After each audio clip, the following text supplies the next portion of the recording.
CCTV Camera World is proud to provide support for products purchased from our website. If you purchased your product from another vendor, please contact the vendor you purchased from for further assistance. In this video, I'm going to show you how to initialize a AvaEye DVR or NVR after a system reset or factory default.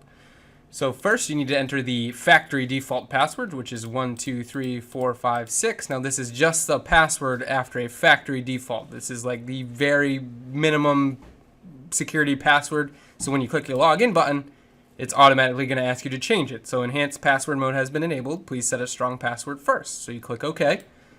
Now here you can see it's for the admin user, so you're going to type in that old password. Again, this is just kind of the factory default unsecured password for any kind of new unit, or if you factory default yours. So you're going to do 1, 2, 3, 4, 5, 6, and then you're going to want to go ahead and set your password. We really recommend setting our factory default password. It's a secure password. So I'm going to go ahead and enter that in. And then this series of DVR NVR does require a special character, so we use an exclamation point at the end of our password. So we're going to go ahead and enter in this password again for the confirmation, and then add our special character at the end. So if you do end up setting your own custom password, make sure you do add a special character and that you don't forget your password. If you forget your password, you will get locked out of your system. So I'm going to click OK to change that password. Now I'm going to go ahead and draw an unlock pattern. In this instance, I am just going to draw the R factory default, the backwards C pattern. And I'm going to go ahead and confirm that graphical password. So I'm going to go ahead and confirm it one last time. This is the setup wizard. This is the kind of initial setup wizard or initialization wizard. So I'm going to go ahead and click the next button. Here I can set my time zone. I just so happen to be in the Eastern Standard Time Zone, but if you're in a different time zone, you're going to click this drop-down menu and be sure to choose the appropriate time zone. You can set up your date format. I like the year, month, day format, so I'm going to leave that as default. You have your few options here. And then you can choose your time format, 12-hour like standard time or 24-hour like military time. I like the 24-hour time format, so I'm going to click the next button.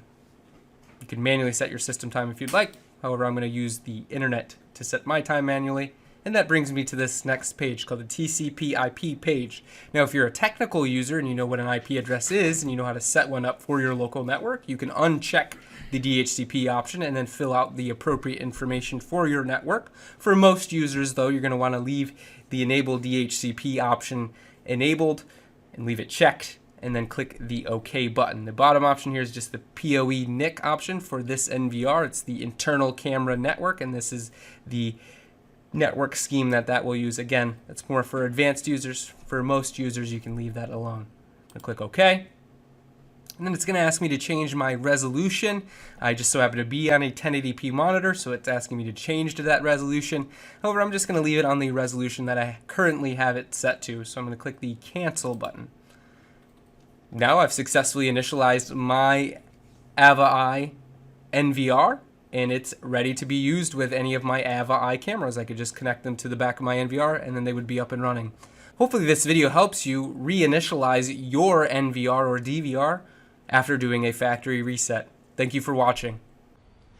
If you're watching on YouTube, don't forget to like, comment, and subscribe.